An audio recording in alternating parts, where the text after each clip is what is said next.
Hello everyone, once again welcome back to online platform BSc की online classes में एक बार फिर से आप सभी का स्वागत है। और मेरी तरफ से आप सभी को नए वर्ष की शुभकामनाएं।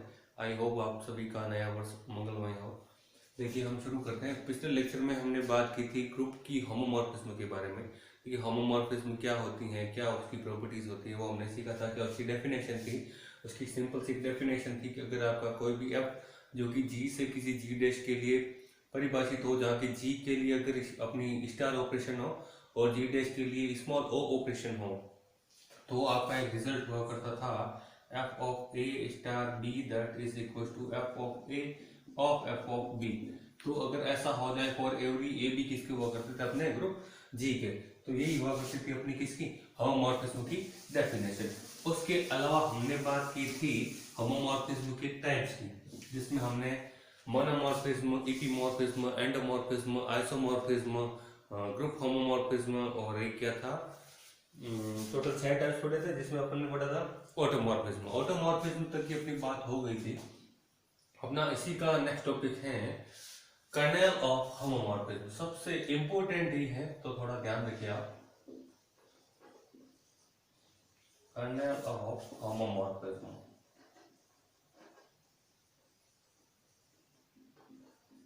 कर्नेल ऑफ होमोमॉर्फिज्म का मतलब होता है समाकारिता की अष्टी।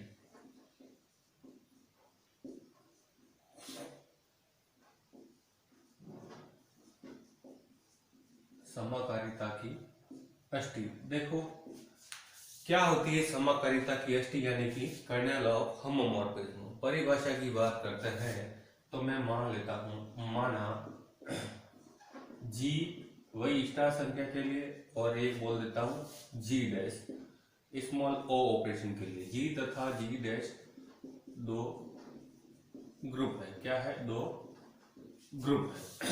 तथा एक मैपिंग मान लेते हैं, तथा एक प्रतिचित्रण, तथा एक प्रतिचित्रण जिसको कहते हैं अपन मैपिंग। मैपिंग एफ है जो कि जी से जी डैश पर परिभाषित है। प्रतिचित्रण है, क्लियर है? जो जी से जी डैश पर है, क्लियर? तो मैं यहां पर ये बात कह दूं तो है, तो जी का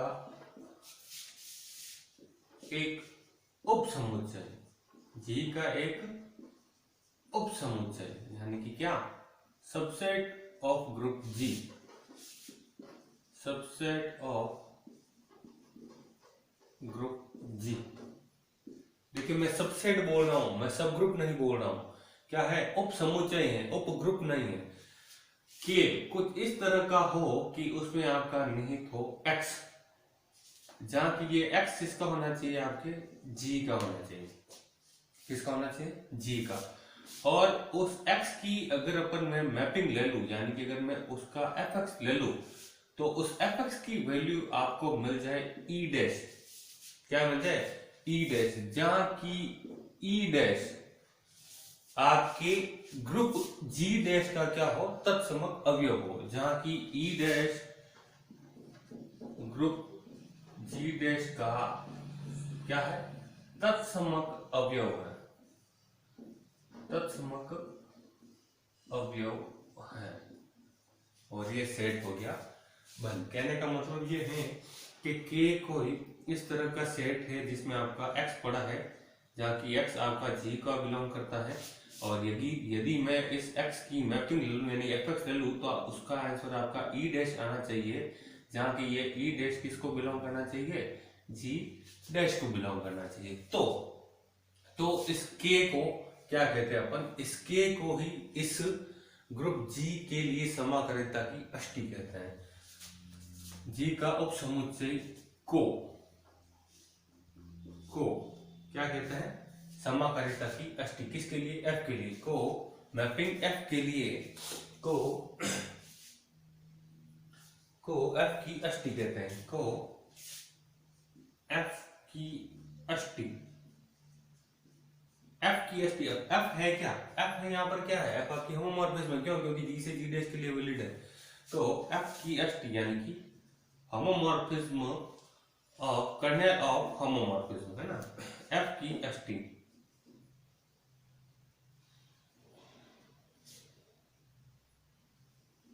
कर्नेल ऑफ होमोमॉर्फिज्म।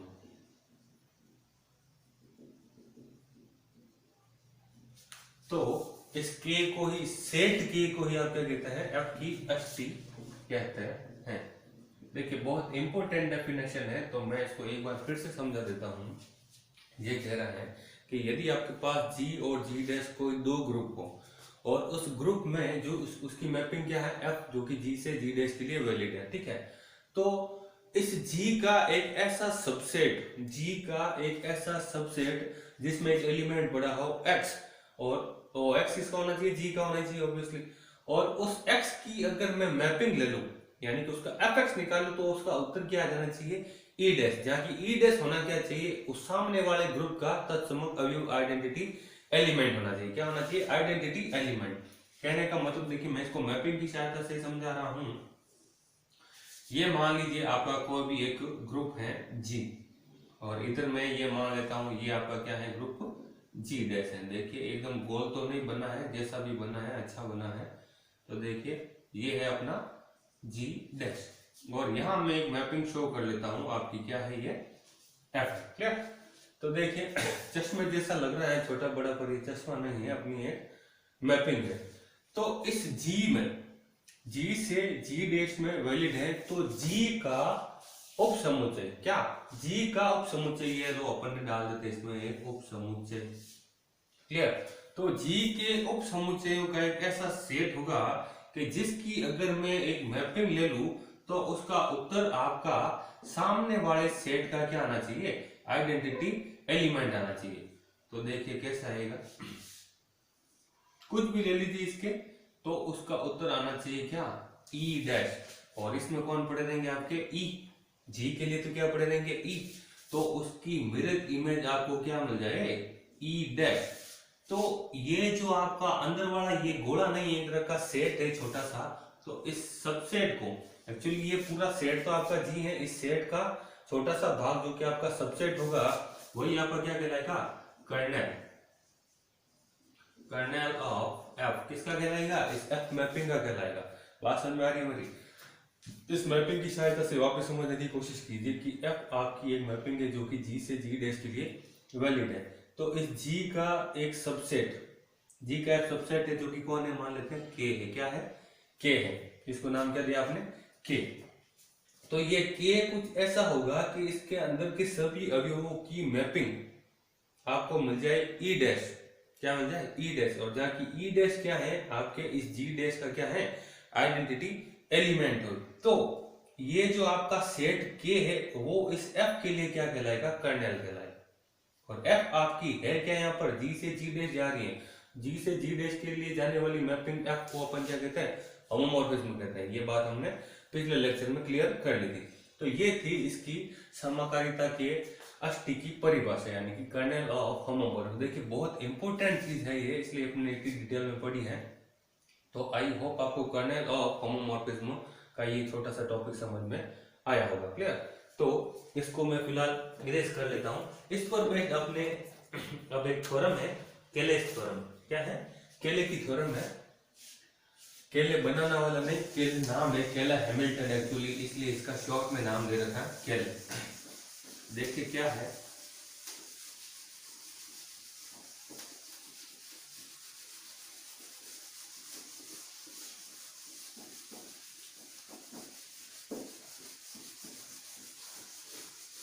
देखिए एक्चुअली सर्दी का मौसम है, तो ये मेरा बोर्ड भी इस इंक को थोड़ा एब्जॉर्ब कर रहा है, तो इसलिए मुझे थोड़े गीले कपड़े की जरूरत है।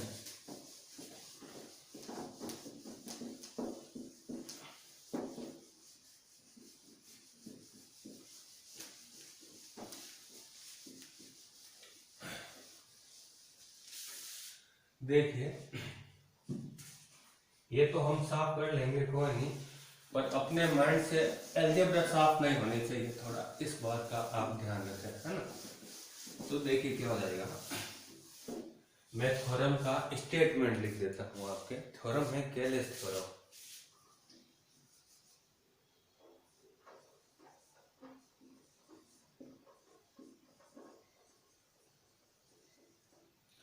यानी कि केले प्रमेय।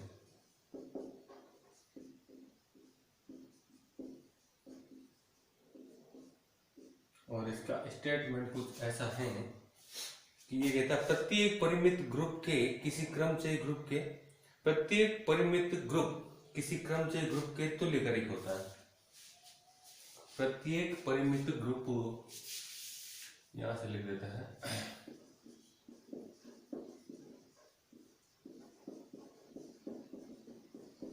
प्रत्येक परिमित ग्रुप किसी तुल्यकालिक ग्रुप के किसी प्रत्येक परिमित ग्रुप किसी क्रमचय ग्रुप के किसी क्रमचय ग्रुप के तुल्यकालिक होता है। किसी क्रमचय ग्रुप के तुल्यकालिक होता है।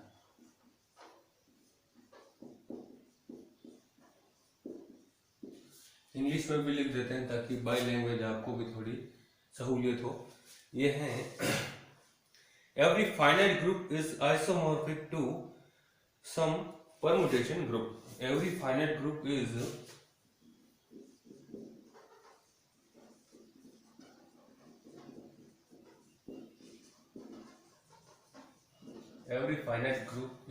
isomorphic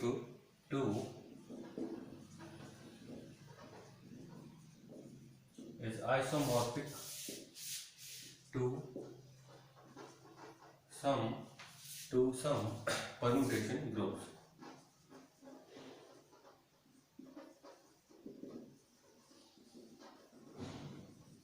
Permutation groups clear. देखिए ये इसका स्टेटमेंट है क्लियर। तो देखिए प्रूफ की ओर बढ़ते हैं। प्रूफ देखिए प्रत्येक परिमित ग्रुप किसी क्रमचय ग्रुप के तुल्यकालिक होता है। तो पहले तो आपको एक परिमित ग्रुप लेना पड़ेगा, है ना। तो मान लेते हैं, है ना, माना जी एक परिमित ग्रुप, यानी क्या है, एक फाइनाइट ग्रुप है। माना जी एक परिमित ग्रुप है और जिसका ग्रुपांक यानी कि ऑर्डर ऑफ जी वो मान लेते क्या है, n है। ऑर्डर ऑफ जी क्या है, मान लेते हैं n है क्लियर। तो मान लेते हैं कि प्रत्येक a बिलोंगिंग g के संगतिक प्रतिचित्रण f है, निम्न है। ठीक है, मान लेते हैं, माना एक एलिमेंट है आपके पास a बिलोंगिंग g के संगत एक मैपिंग जो कि निम्न है, एक मैपिंग है जो कि निम्न है। और मैपिंग कुछ ऐसी है कि वो एफ ए जा रही है आपकी जी से जी के लिए, जी से जी के लिए जी। तो देखिए इसको मैं लिख दूंगा F A of X that is equal to A star X. मान लेते हैं ये खुलने के बाद क्या हो रहा है, F A of X is equal to A star X for every X belonging to our set G. Clear. तो एफ ए बराबर F A for X that is equal to A star X since. तो देखिए मैं यहां से ये कह सकता हूं कि अगर मैं एफ ए एक्स बराबर अगर मैं एफ बी एक्स लू, यानी कि मैं बात करूं कि नहीं दो अवयव ए और बी जो कि बिलोंग करे अपने किसी सेट जी को, है ना। तो देखिए अपन बात करते हैं। तो देखिए माना let A and B are two arbitrary elements which is belonging to our group जी।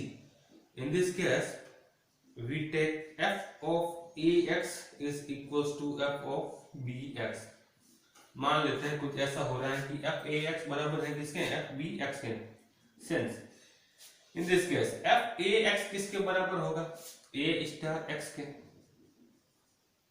और बराबर दे रखा है f b of x। तो इसको इसकी तरह खोलो तो ये क्या देगा, बी स्टार एक्स, एक्चुअली जो मैपिंग के सफिक्स में पड़ा होता है वो इस एक्स के साथ खुल जाता है, जैसे ए स्टार एक्स वैसे बी स्टार एक्स। क्लियर।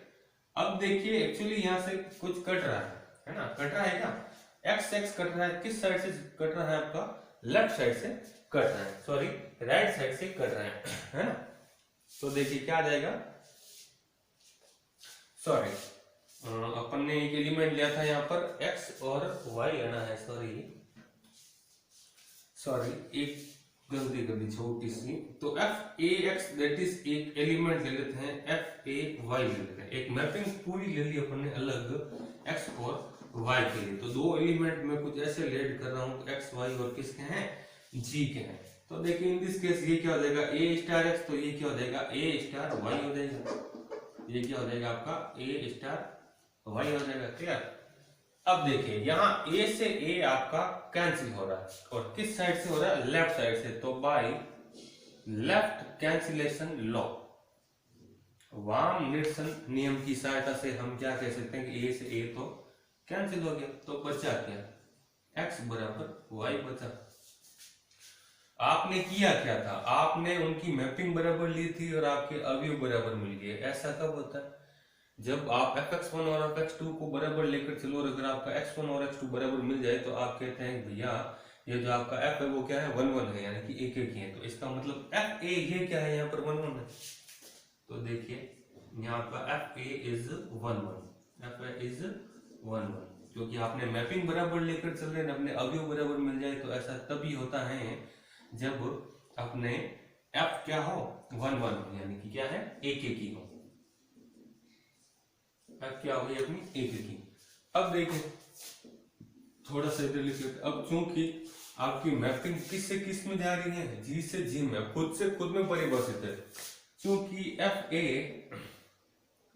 स्वयं से स्वयं में परिभाषित है, स्वयं से स्वयं में परिभाषित है बिल्कुल है, लिया है ना हमने। एफ जो है वो स्वयं से स्वयं में परिभाषित है, यानी कि एफ ए जो आपका जी है वो अगेन किसके है, जी के ही बराबर है। तो ये क्या हो गया आपका रेंज सेट है, एफ जी को आप क्या कहोगे, रेंज सेट ही कहोगे, यानी कि ये क्या है, इसका परिसर है। और ये जो सामने वाला होता है वो क्या होता है, कोडोमेन, यानी कि वो उसका क्या बोलते हैं उसको, सप्रांत है ना। ये परिसर इसके सहप्रांत के बराबर हो गया। तो परिसर और सहप्रांत जब बराबर हो जाए तो उस चीज को आप कहते हो आच्छादक होना। क्या कहते हो, आच्छादक होना। तो मैं कह दूंगा यहाँ पर एफ जो आपका वो क्या हो गया, is onto. Onto का मतलब आच्छादक, क्या हो गया, आच्छादक। आच्छादक का मतलब ये है कि इस जी के अंदर जो भी अवयव पड़े रहेंगे, इस जी के अंदर जो भी अवयव पड़े रहेंगे उनका पूर्व प्रतिबिंब इस जी में विद्यमान होगा, बिल्कुल होगा। ये जी और जी कोई अलग अलग थोड़ी है, एक ही तो है। तो खुद का खुद से है, 1 का 1 से, 2 का 2 से, 3 का 3 से, इसमें जो एलिमेंट पड़े हैं उनका वापस मिरर इमेज वही मिल रहा है। तो कुछ भी खाली नहीं पड़े रहेगा, मतलब जो ये सेट है वो कि वो ये सेट है, तो दोनों सेट आपस में बराबर हो जाएंगे। और जब ऐसा हो जाता है तो आप इस चीज को परिसर कहते हैं, इसको सहप्रांत कहते हैं। तो परिसर और सहप्रांत जब बराबर हो जाता है तो उसके इसको आप क्या कहते हो, आच्छादक होना कहते हो। तो मेरा एफ ए 1 1 भी मिल गया, एफ ए ऑन टू भी मिल गया, तो मैं क्या कह दूंगा, F A is 1 1 on to,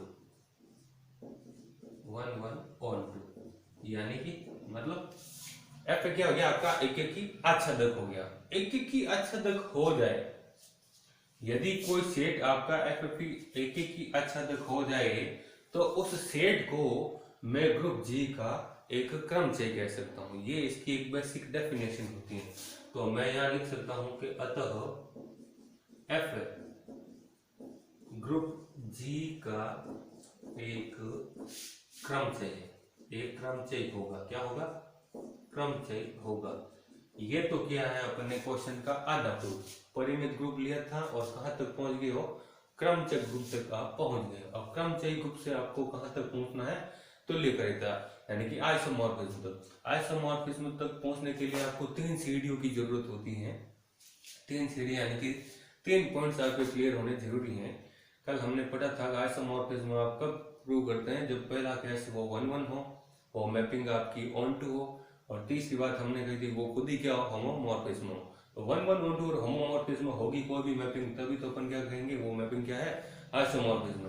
तो एक ग्रुप पर उसमें तो अच्छा होमोमॉर्फिज्म भी कब होती है, जब वो जी से जी डैश में जाए, तो आपको यहाँ जी डैश की भी जरूरत पड़ेगी, तो मान लेते हैं कुछ जी डैश को भी।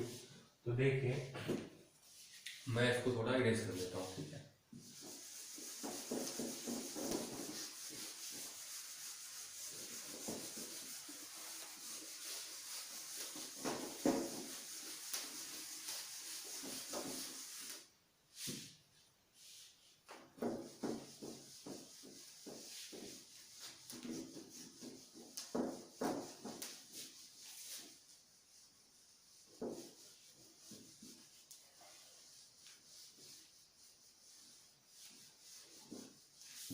तो देखिए क्या होगा,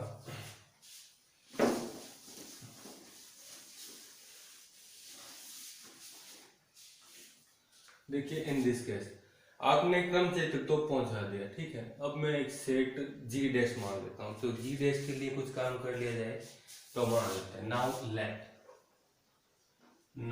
late G dash be an another group and that is, मान लेते हैं एफ ऑफ ए है। क्या है ये, एफ ऑफ ए है, जहाँ की ये आपका ए क्या है, इस ग्रुप जी को ही बिलोंग करता है, ठीक है। ये बात आपने बोल दी जी डैश के लिए, और ये जो माना है वो अपन कहते हैं कि एन क्रम चयों का एक समुच्चय है, एक एन क्रम चयों का समुच्चय है। क्या है, एन क्रम चयों का समुच्चय है, सबसेट ऑफ एन परमुटेशंस। ये आपने एफ ए यहाँ पर एक परमुटेशन निकाला, ऐसे F A F B F C करके बहुत सारे हैं आपके, जहां पर ए बी सी जो भी वो किसको होना चाहिए, जी का, कि सेट है टोटल, उस सेट को आपने जी डैश कहा है। ये जी डैश आपका है क्या, एन क्रम चयों का एक समुच्चय, यानी कि इसमें टोटल कितने परमुटेशन पड़े हैं, एन परमुटेशन पड़े। ये एफ ए तो आपका इकलौता परमुटेशन था, इसके जैसे इसमें खूब पड़ा है, क्लियर है। तो देखिए बात करते हैं आगे। देखिए ये हो गया। अब हम सिद्ध करेंगे कि जी डैश एक ग्रुप है तथा जी के तुल्यकालिक है, बिल्कुल। तो now we can do that, अब हम सिद्ध करेंगे कि, अब हम सिद्ध करेंगे कि जी डैश और ऑपरेशन ओ बोल देते हैं, जी डैश एक ग्रुप है, जी डैश एक ग्रुप है तथा जी स्टार के तुल्यकालिक है, के तुल्यकालिक है, यानी कि होमोमॉर्फिक किसके हैं, ये किसके रिस्पेक्ट में है, जी डैश आपका इस ग्रुप जी के रिस्पेक्ट में आपका होमोमॉर्फिक है, और जी डैश खुद एक ग्रुप है। ये बात अब अपन प्रूव करेंगे, कोई नहीं कर देंगे। तो अब मैपिंग लेट कर लेते हैं इसके लिए भी। अभी हम सिर्फ एक मैपिंग लेट कर रहे थे एफ है, जो कि जी से जी तक जा रही थी। होमोमॉर्फिज्म के लिए एक ऐसी मैपिंग आपको लेनी पड़ेगी जो जी से जी डैश में जाए। तो भाई एक ऐसी मैपिंग आपने लेट कर ली है जो जी से जी डैश के लिए वैलिड है, ठीक है।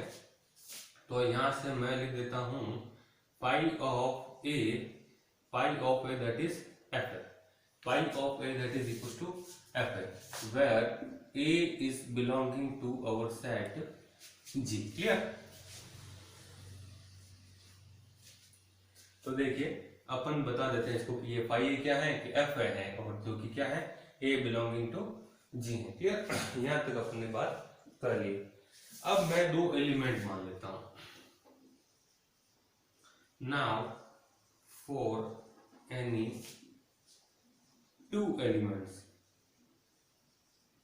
A and B which is belonging to our set G, A और B में कोई दो ऐसे एलिमेंट्स ले रहा हूं जो अपने ग्रुप G को बिलोंग कर रहे हैं, है ना।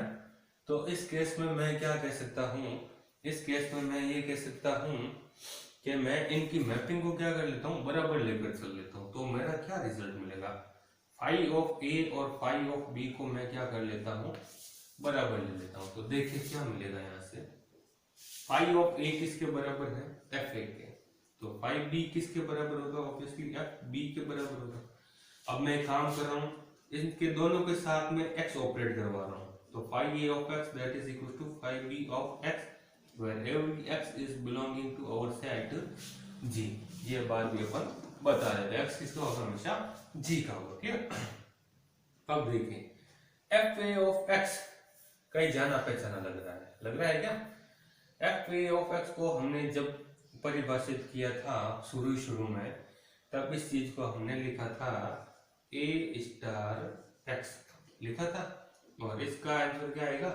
b स्टार x आएगा, बिल्कुल आएगा। शुरू में हमने लिखा था ना, एक एफ मैपिंग ली थी जो g के लिए परिभाषित थी, जहां अपन ने लिखा था fa of x that is equal to a star x, where a हुआ करता था g का और x भी किसका हुआ करता था? g का। अब देखिए यहाँ x से x कट रहा है, और किस साइड से कट रहा है? राइट साइड से। तो यहाँ आपका लॉ कौन सा लग रहा है? बाय राइट कैंसिलेशन लॉ, दक्षिण निरसन नियम से। दक्षिण निरसन नियम से x आपका कट गया। एक्चुअली काटना नहीं है, आपको बस शो करना। क्लियर? तो बचेगा क्या? बचा है a is equal to b। मतलब आप मैपिंग बराबर लेकर चल रहे हो ना, आपको एलिमेंट बराबर मिल गया। फिर से वही बात हो गई, आपने मैपिंग बराबर ली ना, पाई क्या है? मैपिंग ही तो है। पाई है क्या? एक मैपिंग है।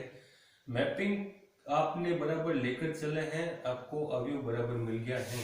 तो ऐसा कब होता है? जब आपकी मैपिंग 1 1 हो। तो इस केस में वापस पाई क्या हो जाएगा आपका? 1 1।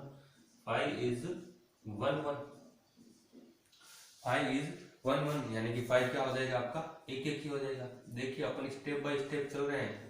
फाई कहां से कहां तक जा रहा है? जी से जी डैश के लिए। तो फाई किसका काम कर रहा है? होमोमॉर्फिज्म का काम कर रहा है। और होमोमॉर्फिज्म की भी कंडीशन क्या होती है? होमोमॉर्फिज्म की परिभाषा क्या हुआ करती थी? वो होनी क्या चाहिए? 1 1 1 2 होनी चाहिए। ठीक है, तो आप इसको 1 1 1 2 प्रूव करवा देते हैं। ठीक है, तो देखें अपन थोड़ा आगे बढ़ते हैं, तो मैं उधर से इरेज कर देता हूँ।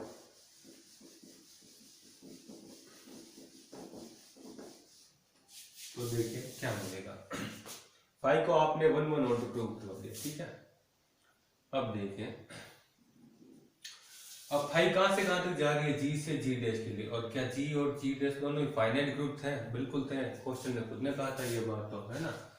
तो चूंकि मैं रीजन लिख देता हूं, क्योंकि जी तथा जी डैश दोनों क्या है?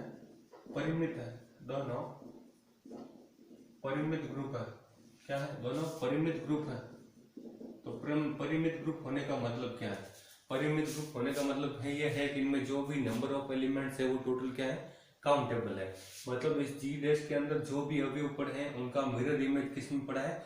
जी में। और यदि ऐसा हो जाए कि किसी डोमेन से कोडोमेन के लिए कोई मैपिंग वैलिड हो और उस कोडोमेन का प्रत्येक एलिमेंट उसकी डोमेन से मिरर इमेज रखता हो, तो उस सिस्टम को क्या कहते हैं? ऑन टू कहते हैं। तो यहाँ पर कहने का मतलब ये जो आपका फाइव ऑफ जी है ये किसके बराबर हो जाना चाहिए? जी डैश के बराबर। तो ये फाइव ऑफ जो जी है वो इस फाइव का क्या कहलाएगा? रेंज सेट कहलाएगा। और जी डैश क्या कहलाएगा? आपका कोडोमेन यानी कि समुच्चय कहलाएंगे, सप्रांत कहलाएगा। तो इस केस में आपका फाइव क्या हो जाएगा? Onto. Five is onto यानी कि क्या हो जाएगा? अच्छा तक हो जाएगा। Five is 1 1, five is onto. Five is onto का मतलब अच्छा तक। फाइव आपने 1 1 प्रूव कर दिया और फाइव आपने अच्छा तक प्रूव कर दिया। ठीक है, अब देखें, फाइव आपने अच्छा तक प्रूव कर दिया। अब मैं फिर से दो एलिमेंट ले रहा हूं, ए और बी। किसके? जी के लिए। देखिए, नाउ अगेन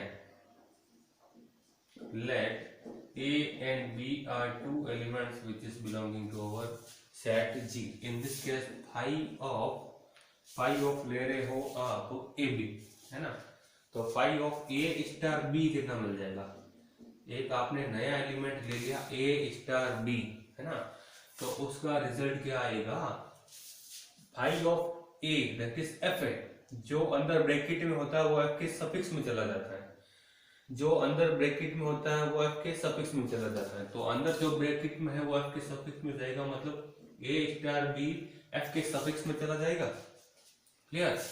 अब देखिए, ए स्टार बी के एफ एक्स को आप क्या लिख सकते हैं ना, F of A star B X को आप क्या लिख सकते हो, थोड़ा सा रिमाइंड कीजिए अपने माइंड को। F of A star B को फूंक दीजिए, F of A for X को आप लिखते हो ए स्टार एक्स, यानी कि एफ के साथ जो सफिक्स में आता है वो एक्स के साथ ऑपरेट हो जाता है। तो यहाँ सफिक्स में कौन आया, वो एक्स के साथ ऑपरेट हो जाएगा, यानी कि ए स्टार बी ऑपरेट हो जाएगा किसके साथ में, एक्स के साथ में। इसको इससे रिलेटेड कर दीजिए ना, इसको इससे रिलेट कर दीजिए, एफ ए एक्स है तो ए स्टार एक्स है, तो एफ ए स्टार बी है एक्स के लिए तो क्या जाएगा ए स्टार बी स्टार एक्स हो जाएगा। अब देखिए, अब ये है क्या, आपका ग्रुप है, एफ है क्या, एफ ए बी क्या है, एक तरह का ग्रुप का ही पार्ट है, ग्रुप का पार्ट है तो वो ग्रुप की सारी प्रॉपर्टी को फॉलो करता है। और ग्रुप की प्रॉपर्टी होती क्या है, closure associative existence of identity और एग्जिस्टेंस ऑफ इनवर्स, यानी कि एसोसिएटिव तो ये है ही है। तो मैं इसको क्या लिख सकता हूँ, मैं इसको ऐसे लिख सकता हूँ क्या, ए स्टार बी स्टार एक्स लिख सकता हूँ, क्यों, कहां से, बाय एसोसिएटिविटी। तो देखिए इसको क्या लिख देंगे, अब देखिए आपने लिखा है A star B star X, इसको क्या लिखते हो F A star B for X, इसको क्या लिख देंगे। तो आगे वाला एलिमेंट क्या होता है, हमेशा सफिक्स में होता है।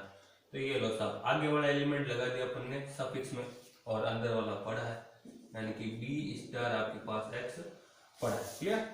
अब देखिए वापस ये एफ ए का तो एफ है, अब इसको छुपा दीजिए, क्या पड़ा है बी स्टार एक्स पड़ा है। तो आगे वाला एलिमेंट क्या होता है, एफ की सफिक्स में होता है, यानी कि एफ बी फॉर एक्स पड़ा रह जाएगा, क्लियर। तो ये पड़ा रह जाएगा।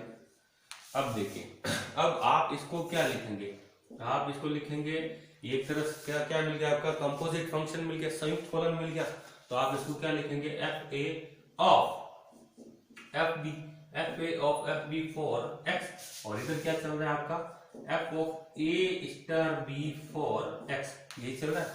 तो देखिए फिर से मिटाना पड़ेगा, कोई नहीं, अपन प्रूव के बिल्कुल नजदीक पहुंच चुके हैं।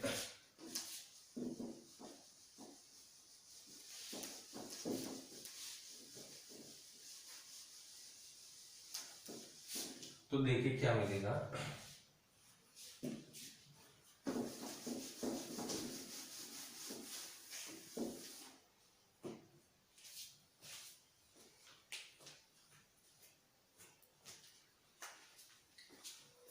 तो देखिए यहां से क्या मिलेगा, यहां से देखिए एक्स से एक्स वापस क्या हो जाएगा, एक तरफ से कैंसिल हो जाएगा।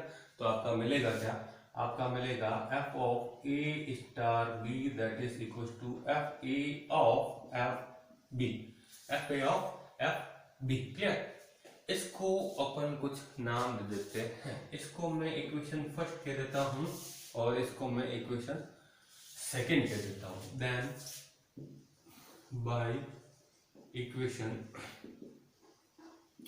First and second we have, by equation first and second we have, हम क्या कह सकते हैं, देखिए phi of A star B आपके पास कितना पड़ा है, वो पड़ा है,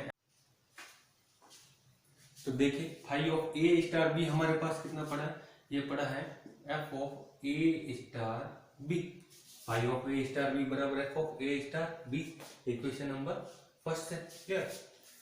now F of A star B को अपन क्या लिख सकते हैं, ये पड़ा F A of F B. अब एफ ए को आप क्या लिखते थे, एफ ए को देखिए आप फाई के टर्म्स में क्या लिखते थे, इसको लिखते थे आप फाई ऑफ ए, ऑफ पड़ा है आपका फाई ऑफ बी, तो इसको इससे रिलेट कीजिए। तो phi of A star B आपका क्या मिल गया, phi A of phi B. देखिए ये क्या कंडीशन निकल कर आई है कि यदि आपकी कोई मैपिंग एफ हो जिसके लिए ए स्टार बी बराबर हो F A of F B, तो इस एफ को आप क्या कहते थे, होमोमॉर्फिज्म कहते थे। ये होमोमॉर्फिज्म की अपनी डेफिनेशन हुआ करती थी, क्लियर। तो देखिए तो हम इसको क्या करेंगे, तो देखिए यहां से कहने का मतलब एक अपना फाई क्या हो जाएगा, फाई अपना होमोमॉर्फिज्म हो जाएगा। तो मैं सेंस लिख सकता हूं फाई इज होमोमॉर्फिज्म,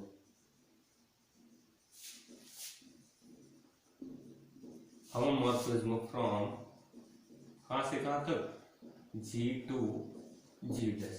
अब देखिए फाई आपने होमोमॉर्फिज्म भी प्रूव कर दिया है। यहाँ पर फाई आपने प्रूव किया था 1-1, यहाँ पर फाई आपने प्रूव कर दिया है ऑन टू। 1-1 प्रूव कर दिया, ऑन टू प्रूव कर दिया और होमोमॉर्फिज्म प्रूव कर दिया। यदि कोई भी मैपिंग 1-1 ऑन टू और होमोमॉर्फिज्म तो अपन कहते हैं वो आपकी मैपिंग क्या होती है, आइसोमॉर्फिज्म होती है। तो यहाँ से मैं इन तीनों से रिजल्ट क्या लिख सकता हूँ, phi is isomorphism. Phi is isomorphism from group G to G dash, और G dash क्या आपका परम्यूटेशन ग्रुप है, टू